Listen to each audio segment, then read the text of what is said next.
Okay, good morning. Narabis tayo ng patola, no? Dito na sa tabi ng bahay, no? Tayo sa bukid eh. Kaya naisip ko magtanim dito na isang punong patola. Ito, sama na rin ng ubas. Oh. May bunga nga yung ubas ko eh. Ito yung patola. Bubunga siya ng 4 na piraso. Ito nga, kukunin ko na ako. Kakagulay din. Iyon. Ganda oh. Sama ko na to. Yun. Ganda oh. Tabing bahay.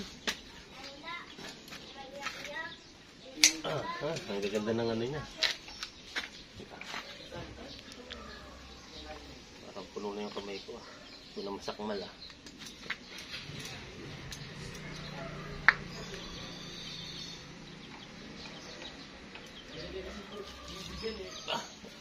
Taas.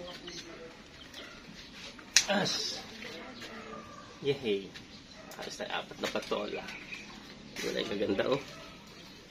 Sariwang sariwa.